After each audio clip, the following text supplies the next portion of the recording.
पैसा झाला मोठामध्ये आज आपण रिटर्न फायलिंग बद्दल बोलणार आहोत. काही अत्यंत महत्त्वाचे मुद्दे पोर्टलवर आलेले आहेत आणि त्याच्यामुळे आपल्याला सतर्क राहणं आणि त्या दृष्टीने रिटर्न फायलिंगमध्ये पावलं टाकणं फार गरजेचं आहे. पण त्यापूर्वी गेल्या आठवड्यामध्ये एक बातमी आलेली होती की भारताची अधिकृत क्रिप्टोकरन्सी येणाऱ्या काळामध्ये पुढच्या वर्षभरामध्ये येऊ शकते. तशा काही बैठका झाल्याची देखील माहिती मिळते. तर त्या अनुषंगाने आपण सुरुवातीला मुद्दा स्पष्ट करूया. आपल्या सोबत आहेत कर सल्लागार संजीव गोखले सर, त्यांचं स्वागत करूया. गोखले सर, जसं आपण म्हटलं की रिटर्न फायलिंग बद्दल आपल्याला बोलावं लागेल कारण आता जवळपास महिनाभर उरलेला आहे. 31 डिसेंबरची डेडलाईन आहे आपल्याकडे. पण तत्पूर्वी क्रिप्टोकरन्सी संदर्भातली एक बातमी आलेली होती. तर काय आता गुंतवणूकदारांनी नेमकं काय येणाऱ्या काळामध्ये करायचं आहे? सध्याची स्थिती काय आहे क्रिप्टोकरन्सीची? खरंच येणाऱ्या वर्षभरामध्ये अधिकृत क्रिप्टोकरन्सी येऊ शकते? निश्चितच अश्विन, असं आहे की 2018 मध्ये याच्यावर बंदी घातली. हो. मात्र सुप्रीम कोर्टाने 2020च्या मार्च मध्ये ही बंदी उठवली आणि असं सांगितलं की हे बेकायदेशीर असू शकत नाही. जरी सध्या ते अनरेग्युलेटेड आहे, म्हणजे त्याचा कोणी रेग्युलेटर नाही, त्याच्यावर फारशी नियमावली नाही, मात्र बंदी नाहीये किंवा इलिगल नाहीये. आता असं आपण ऐकिवात येतो की आता तू म्हणाल्याप्रमाणे अशी एक चर्चा आहे की कदाचित येणाऱ्या अर्थसंकल्पात किंवा या हिवाळी अधिवेशनात याच्यावर एक नियमावली येऊ शकते. काही जण तर असं म्हणतात की काही एखादा कायदा येऊ शकतो आणि याला एक रेग्युलेटर असू शकतो. म्हणजे क्रिप्टो करन्सी, ज्याला आभासी चलन असं म्हणतात, अशा भारताची तर असूच शकते. शिवाय आतापर्यंतच्या क्रिप्टो करन्सी ज्या जगात वेगवेगळ्या गुंतवणूकदार त्याच्यात आपली गुंतवणूक करून बसले, त्यांना सुद्धा काही नियमावली येऊ शकते. आणि म्हणून मला असं वाटतं की येणाऱ्या काळात काही महिने, 1-2 महिने थांबून याविषयी गुंतवणूकदारांनी काय नियमावली येते याची माहिती घेऊन मगच त्याप्रमाणे पावलं उचलावीत. आता घाईघाईने त्याच्यामध्ये गुंतवणूक करू नका. आणि या सरकारचा एकंदरीत काय सरकारचा व्ह्यू आहे याच्याविषयी हे आपल्याला कळल्यानंतरच आपण याच्यावर निर्णय घ्या. सध्या थांबणं जास्त योग्य ठरेल. बरोबर. जसं गोखले सर सांगतात की सध्याच्या घडीला वेटिंग गेम खेळावा लागेल थोडा, त्याच्यामुळे आपण तुर्तास तरी हा विषय इथेच ठेवूया. याचं कारण अजूनही कुठेही स्पष्टता नाही. आणि गोखले सर, त्याच्यामध्ये एक मुद्दा खूप महत्त्वाचा होता की रुपयाच ही डिजिटल करन्सी असेल, मात्र कालमर्यादा अजूनही निश्चित नाहीये. त्यामुळे वर्षभरातच या संदर्भातला ठोस निर्णय येईल याची शाश्वती आता आपण देऊ शकत नाही मग या सगळ्यानंतर? नाही, निश्चितच नाही. कारण अजून जर रेग्युलेटर आणि त्याच्यावरची नियमावली निश्चित नसेल, समजा या अधिवेशनात असं काही नियमावली आली आणि त्याचं कायद्यात रूपांतर झालं, तर आपल्याला त्याची स्पष्टता येईल. त्यामुळे एक्झॅक्टली काय सरकारच्या मनात आहे हे जोपर्यंत आपल्याला कळत नाही, तोपर्यंत गुंतवणूकदारांनी केवळ गेसवर्कवर काही करणं आणि त्यात गुंतवणूक करणं हे माझ्या मते धोकादायक ठरेल. त्यामुळे थोडं थांबा. आपल्याला 1-2 महिन्यातच बजेट सेशनमध्ये किंवा त्याच्या आधी याविषयी स्पष्टता येईल. बरोबर. तर आपण जसं गोखले सर सांगतायत सध्याच्या घडीला तरी आपण याच्यावर वेटिंग गेम, थांबा आणि वाट पहा हेच धोरण अवलंबूया. आणि आजच्या आपल्या मुख्य विषयाला आता सुरुवात करूया. आजचा विषय अर्थातच जसं मी म्हटलं की विषय खरं तर टायटल बघून तुम्ही थोडंसं अचंबित झाला असेल की नेमकं काय आहे. तुमची करकुंडली सरकारच्या हाती म्हणजे नेमकं काय, तेच आपण या एपिसोडमध्ये उलगडून दाखवण्याचा प्रयत्न करणार आहोत. तत्पूर्वी काही मुद्दे आपण बघूया आणि मग गोखले सरांना याबद्दल विचारूया. आणि तुम्ही देखील एबीपी माझाच्या फेसबुक पेजवर आम्हाला प्रश्न विचारू शकता.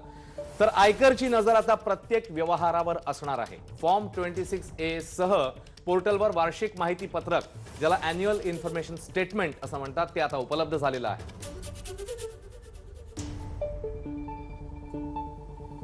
करदात्यांच्या सर्व आर्थिक व्यवहारांची माहिती एकाच ठिकाणी या प्लॅटफॉर्मवर आता उपलब्ध होणार आहे. या पत्रकानुसार तुमची आकडेवारी चाचपून बघा. म्हणजे प्रत्येकाने रिटर्न फाईल करताना या सगळ्या गोष्टी, ही अमाऊंट, कुठले व्यवहार तुमचे आलेले आहेत, तिकडे रिफ्लेक्ट झालेले आहेत, हे सगळं आता बघणं फार गरजेचं आहे. रिटर्न फायलिंग आधी हे पत्रक पोर्टलवर नीट तपासून घ्या. बँकेत जमा झालेलं व्याज, लाभांश, म्युच्युअल फंड यातील सर्व व्यवहार आता या पत्रकामध्ये दिसू लागणार आहे. येत्या काळात 50 प्रकारच्या व्यवहारांची माहिती, म्हणजे टप्प्याटप्प्याने येणाऱ्या काळामध्ये हे व्यवहार कोणते आहेत त्यातली माहिती आपल्याला दिसायला लागेल या पोर्टलवर, या पत्रकामध्ये.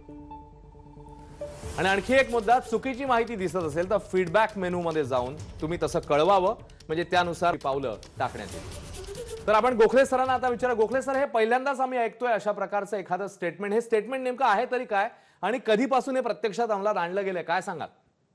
अश्विन, याची चर्चा 2020च्या बजेटमध्येच खरं तर झालेली होती. बरं. आणि अर्थात कोविडमुळे कदाचित हे सगळं प्रत्यक्षात यायला हा उशीर झाला असेल. पण 1 नोव्हेंबरला सरकारचं असं नोटिफिकेशन आलं की हे आता अॅन्युअल इन्फॉर्मेशन स्टेटमेंट, ज्याची आता आपण प्रेक्षकांना माहिती दिली, ती आता पोर्टलवर दिसायला लागले. सुरुवातीला पोर्टलच चालू नव्हतं, त्याचा घोळ होता, पण आता तो घोळ दूर झाला. आता रिटर्न फाईल होतात, प्रोसेस होतात, रिफंडही मिळतात. आणि त्या अनुषंगाने हे स्टेटमेंट आता आपल्याला दिसतंय. आणि अक्षरशः आपल्याला आपण म्हणतो करकुंडली म्हणजे उत्पन्नाची आणि कराची पूर्ण कुंडली आता सरकारकडे आहे. आपण जिथे जिथे व्यवहार केले आर्थिक व्यवहार त्या व्यवहारांची माहिती ही सरकारकडे आहे आणि ती आपल्याला करदात्यालाही दिसू शकते. 26A हा जो फॉर्म आतापर्यंत दिसत होता त्याची व्याप्ती थोडी कमी होती. म्हणजे आपला जर कोणी कर कापला असेल बँकेने आपल्या एम्प्लॉयरने तर तो ते दिसत होता. आपल्याला रिफंड मिळत असेल तर दिसत होता. फार मोठे आर्थिक व्यवहार दिसत होते. परंतु हे अॅन्युअल इन्फॉर्मेशन स्टेटमेंट हे वार्षिक माहिती पत्रक जवळपास 50 वेगवेगळ्या प्रकारच्या आर्थिक व्यवहारांची माहिती आपल्याला येणाऱ्या काळात देणार आहे. आता आपण जे आता बघितलं ग्राफिकमध्ये त्याप्रमाणे सध्या बँकांमधलं व्याज, लाभांश म्हणजे डिव्हिडंड आणि आपल्या म्युच्युअल फंड आणि शेअर्स मधली सगळी माहिती दिसते. म्हणजे अक्षरशः पानच्या पानं जी गेल्या वर्षभरात अश्विन तुला माहिती आहे बरेच जण लॉकडाऊनमुळे घरी होते आणि तेव्हा बरेच शेअर व्यवहार झाले. एकंदरीत शेअर मार्केट पण वर गेलं आणि हे सगळे व्यवहार आता पोर्टलवर आपल्या इन्फॉर्मेशन स्टेटमेंटमध्ये दिसतायत. सांगायचा मुद्दा असा की ह्या माहितीचा आपल्याला उपयोग करून जिथे जिथे आपलं उत्पन्न झालेलं आहे यातनं आपल्याला कॅपिटल गेन झालाय, आपल्याला व्याज मिळालंय हे आपल्याला विवरणपत्रात दाखवणं अत्यंत जरुरीचं आहे. कारण ही सगळी माहिती इन्कम टॅक्स डिपार्टमेंटला आत्ताच मिळालेली आहे, म्हणजे आधीच आहे त्यांच्याकडे. जर ती विवरणपत्रात आपण दाखवली नाही तर निश्चितच करदात्यांना नोटीस येऊ शकते. म्हणून अत्यंत सावध होणं आवश्यक आहे. बऱ्याच ठिकाणी असं होतं की आपण एखादा व्यवहार करून बसतो आणि नंतर पूर्णपणे त्याविषयी विसरून जातो. अशा वेळी हा व्यवहार जर आपल्याला या स्टेटमेंटमध्ये दिसला आणि आपण विवरणपत्रात तो दाखवला नसेल तर निश्चितच अशा वेळी सुधारित विवरणपत्र आपल्याला भरणं आवश्यक आहे. म्हणजे रिवाइज रिटर्न ज्याला म्हणतात. ज्यांनी विवरणपत्र ऑलरेडी भरले जवळपास 2 ते 2.5 कोटी विवरणपत्र भरली गेली आहेत. अशा लोकांनी सुद्धा हे आपलं अॅन्युअल इन्फॉर्मेशन स्टेटमेंट पोर्टलवर बघावं आणि मग ठरवावं की आपण जी दिलेली माहिती विवरणपत्रातली आणि जी उपलब्ध माहिती आहे ह्याच्यात कुठली तफावत नाही ना. तशी तफावत जर आढळली तर रिवाइज रिटर्न भरून आपल्याला पुढे त्याप्रमाणे आपली ही माहिती दाखवणं आवश्यक आहे. मला वाटतं करदात्यांनी अत्यंत सावध होऊन हे स्टेटमेंट तपासावं असं मी सर्वांना सांगेन.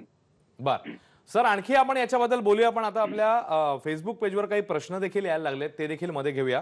अरुण देशपांडे असं विचारतायत की सेवानिवृत्तीनंतर मला मिळालेल्या पैशातनं नोकरी आणि व्यवसाय न करणाऱ्या पत्नीला किंवा मुलीला रक्कम दिली तर त्यांना आयकर किंवा रिटर्न भरावा लागतो का आणि पुढेही ते रिटर्न भरावे लागतात?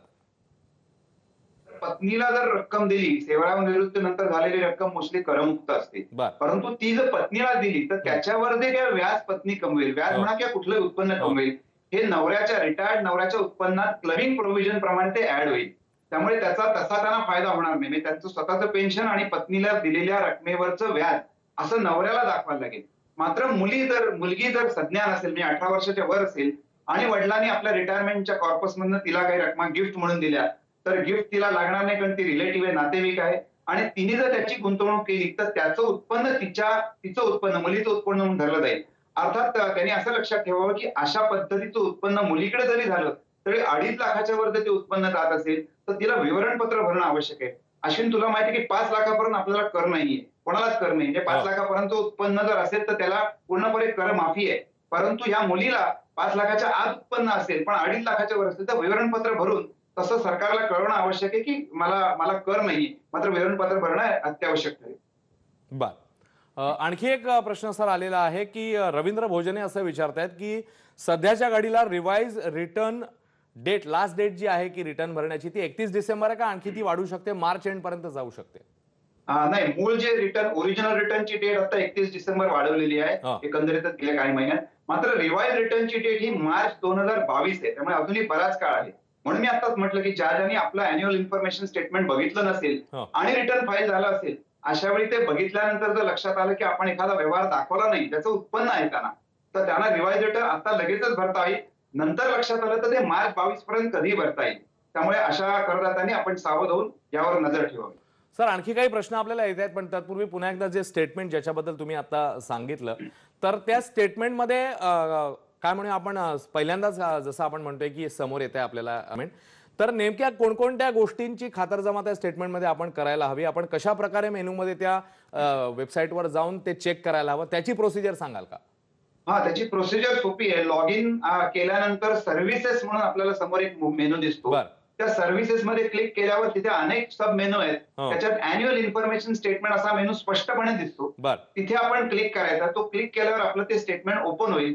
ओपन झाल्यावर तिथे 2 पार्ट आहेत, पार्ट ए आणि पार्ट बी. त्यातला पार्ट ए मध्ये आपली जवळपास आपली वैयक्तिक इन्फॉर्मेशन असते. म्हणजे आपणच आपलं स्टेटमेंट आहे की नाही, पॅन नंबर, आधार नंबर वगैरे वगैरे. पार्ट बी मध्ये हे वेगवेगळे जे मी म्हटले वेगवेगळे 50 आता 50 दिसत नाहीत, 50 कालांतराने दिसतील. पण बऱ्याचशा गोष्टी ज्या आता आपण म्हटलं की बँकेचं व्याज दिसतंय, कापलेला कर दिसतोय, रिफंड दिसतोय, लाभांश दिसतोय, शेअर मार्केटमधले व्यवहार दिसतायत.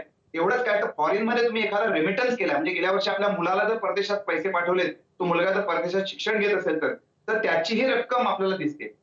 प्रॉपर्टी सेल इतर आता हळूहळू असं म्हणतात की मोटर कार घेतली तरी दिसणार आहे, बर, कार विकली तरी दिसणार आहे. अनेक नक्कीच. असंख्य व्यवहार आपले जवळपास खरंय, आपल्या खरंय. सगळ्या व्यवहारांवर सरकारची नजर असणार आहे. आपला विषय सुरू आहे तो म्हणजे रिटर्न फायलिंग संदर्भातला, कारण करकुंडली तुमची सरकारच्या हाती आलेली आहे जणू, कारण एक इन्फॉर्मेशन स्टेटमेंट जे आता रिफ्लेक्ट व्हायला लागलेले आहे आणि त्याच्याबद्दल आपण बोलतोय, तुमच्या प्रश्नांबद्दल देखील आम्ही बोलतोय आणि पुन्हा एकदा आणखी काही प्रश्न आपण घेणार आहोत आणि त्यासाठी जाणार आहोत गोखले सरांकडे.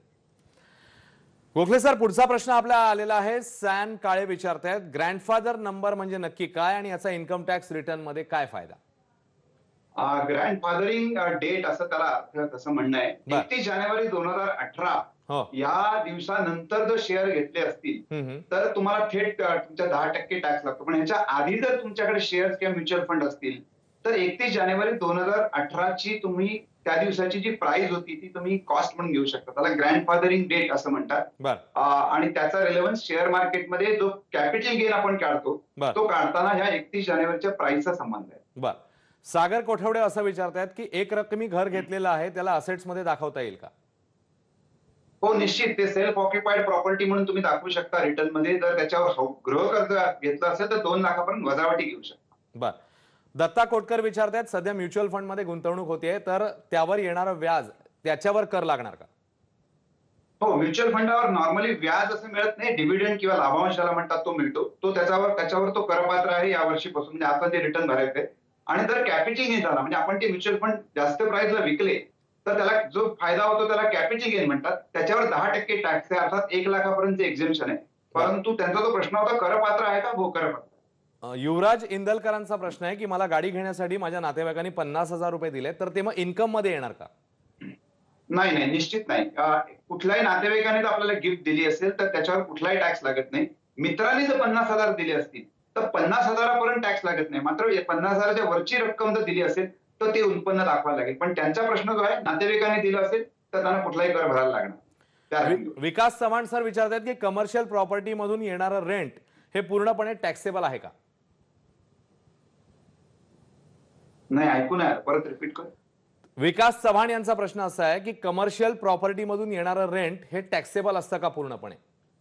हो, अगदी पूर्णपणे टॅक्सेबल असतं. त्याच्यातनं 30% म्हणजे 30% वजावट मिळते, प्रमाणित वजावट. म्हणजे 100 रुपये मिळाले तर 70 रुपयावर टॅक्स लागतो. 30% त्यांना प्रमाणित वजावट मिळते सगळ्या सगळ्या प्रकारच्या रेंटवर. मग ते कमर्शियल असो, हाऊसिंग रिलेटेड असो, रेसिडेन्शियल असो, कुठलाही रेंट असो. राजकुमार यांचा असा प्रश्न आहे की मी जर घर विक्री केली तर तो जे प्रॉफिट येतं त्याच्यावर टॅक्स द्यावा लागतो का? हो, त्याला कॅपिटल गेन म्हणतात, भांडवली नफा म्हणतात. 20% दराने त्याच्यावर टॅक्स द्यायला लागतो. मात्र त्यांना असंही लक्षात ठेवायला लागेल की हा टॅक्स वाचवण्याकरता दुसरं घर जर 2 वर्षात घेतलं तर हा टॅक्स वाचू शकतो. जर घर घ्यायचं नसेल तर गव्हर्नमेंटचे कॅपिटल गेन बॉन्ड्स आहेत ते घेऊ शकतात लाखापर्यंत. तरी टॅक्स त्यांचा वाचू शकतो किंवा कमी होऊ शकतो. पण ह्या दोन्ही गोष्टी करायच्या नसतील तर मात्र 20% दराने कर भरणं आवश्यक. बर. दत्तात्रय नागरे असं विचारतायत की कोविडमध्ये मृत्युमुखी पडलेल्या कुटुंबाला मिळालेल्या मदतीवर टॅक्स लागेल का? नाही, गेल्या वर्षी सरकारने असं एक नोटिफिकेशन आणलं की जरी नातेवाईकांव्यतिरिक्त कोणी जर मदत दिली असेल तर त्याला कुठलाही टॅक्स लागणार नाही. अर्थात त्याला मला वाटतं 10 लाखाचं लिमिट आहे. परंतु 10 लाखाच्या आत जर मित्राने जरी मदत केली असेल आणि कोविडच्या रिलेटेड ट्रीटमेंट किंवा मृत्यू पडला असेल, तो मृत्युमुखी पडला असेल तर त्याला कुठलाही टॅक्स लागणार नाही. हे गेल्या वर्षी एक नोटिफिकेशन सरकारने आणलेलं होतं. बर. सचिन चौगुले असं विचारतायत की शेअर मार्केटमध्ये इंट्राडे केलेला असेल तर त्यातील प्रॉफिट कॅपिटल गेन म्हणून दाखवावं का? नाही, नाही, इंट्राडेचा प्रॉफिट हा स्पेक्युलेशन बिझनेस म्हणून इन्कम फ्रॉम बिझनेस या खाली दाखवायला लागतो. आणि तो त्याच्यात जर लॉस झाला असेल तर तो लॉस दुसऱ्या कुठल्या बिझनेस किंवा दुसऱ्या कुठल्या उत्पन्नासमोर वर्ग किंवा सेट ऑफ करता येत नाही. मात्र तुम्हाला त्याच्यावर टॅक्स भरायला लागतो as a business income from speculation, day trading ज्याला आपण म्हणतो, अशा टाईपच्या स्पेक्युलेटिव्ह ट्रेडिंग मधनं होणारा उत्पन्न हे स्पेक्युलेटिव्ह इन्कम म्हणून दाखवायला लागतं, बिझनेस इन्कम. बर. कमलेश बर्डे यांचा एक असा प्रश्न आहे की स्टॉक परचेस व्हॅल्यू 40,000 आहे, सेलिंग व्हॅल्यू 50,000 आहे, म्हणजे 10,000चं प्रॉफिट झालं तर आयटीआर मध्ये ते कसं फाईल करायचं आणि त्यात ब्रोकरेज चार्जेस जवळपास 6,000 रुपये आहेत तर मग त्यांनी कशी पावलं टाकायची आता? हो, जर 6,000 एवढं ब्रोकरेज असेल आणि केवळ 50 आणि म्हणजे 50 आणि 40 मधला फरक हा त्याला ग्रॉस प्रॉफिट आपण म्हणतो, की कॅपिटल गेन जो आहे तो 10,000 आहे. त्यातनं जर 6,000 खरोखर ब्रोकरेज एवढ्या गेलं असेल, तर त्या सेलिंग प्राइस म्हणजे 50,000तनं 6,000 वजा करायचे म्हणजे राहिले 44. त्यातनं त्यांची मूळ रक्कम जी 40,000 वजा केली तर फक्त 4,000 प्रॉफिट उरतो आणि त्याला कॅपिटल गेन असं म्हणतात. जर तो 1 वर्षापेक्षा जास्त शेअर धरला असेल हातात, तर हा कॅपिटल गेन 1 लाखापर्यंत एक्झेम्प्ट असतो. त्यामुळे मला वाटतं ह्या फक्त 4,000 रुपयावर कुठला टॅक्स लागणार नाही त्यांना. बर, भरपूर प्रश्न येत आहेत सर. बहुतेक आपल्याला आणखी एक एपिसोड याच्यावर करावाच लागेल, पण तुर्तास आपली वेळ संपत आली आहे. तर जाता जाता जे मगाशी आपण मुद्दा बोललेलो होतो अॅन्युअल इन्फॉर्मेशन स्टेटमेंट संदर्भातला, तर त्यातले आणखी कोणते संभाव्य व्यवहार हे येणाऱ्या काळामध्ये रिफ्लेक्ट होऊ शकतात? जसं तुम्ही मगाशी आपण म्हटलेलं होतं की 50 व्यवहार जवळपास जे त्यात दिसायला लागतील, तर असे कोणते व्यवहार असू शकतात की जे रिफ्लेक्ट होतील आपल्याला त्या पोर्टलवर आता? चिकार आहे, प्रॉव्हिडंट फंडामधनं काढणारा रक्कम आहे, विमा एजंटचं कमिशन आहे, विमा पॉलिसीचा परतावा आहे, हो. जमीन खरेदी, मोटर कार, हे सगळे आपण आता जे बघतोय. हो. बचत खात्यात 10 लाखापेक्षा जास्त रक्कम तुम्ही टाकली असेल, बर. अश्विन परदेश प्रवास आणि इव्हन वर्षभरात तुम्ही बँकेत जर बचत खातं सोडून कुठली खाती उघडली असतील, म्हणजे करंट अकाउंट किंवा रिकरिंग अकाउंट, तर ती पण आता येणाऱ्या काळात दिसणार आहेत. की मगाशी म्हटल्याप्रमाणे जवळपास तुमच्या सर्व आर्थिक व्यवहारावर आता सरकारची नजर असणार आहे, प्राप्तिकर खात्याची खरंय. नजर असणार आहे. हो. त्यामुळे रिटर्न भरताना अत्यंत सावधगिरी बाळगा. नक्कीच. त्याच्यामुळे जसं सरांनी सांगितलं अजून एक महिना आपल्याकडे आहे, त्यामुळे अत्यंत सावधतेने पावलं टाका. ह्या सगळ्या गोष्टी अजूनही येणाऱ्या काळामध्ये स्पष्ट होत जातील. तुर्तास ज्या सगळ्या प्रेक्षकांनी एबीपी माझाच्या फेसबुक पेजवर प्रश्न विचारले त्यांचे मनापासून आभार. गोखले सरांचे देखील धन्यवाद. त्यांनी विश्लेषण केलेल्या अत्यंत महत्त्वाच्या विषयावर आणि येणाऱ्या काळामध्ये आपण आणखी काही एपिसोड याबद्दल घेऊनच येऊ. तुर्तास गोखले सरांचे धन्यवाद. एबीपी माझा, उघडा डोळे बघा नीट.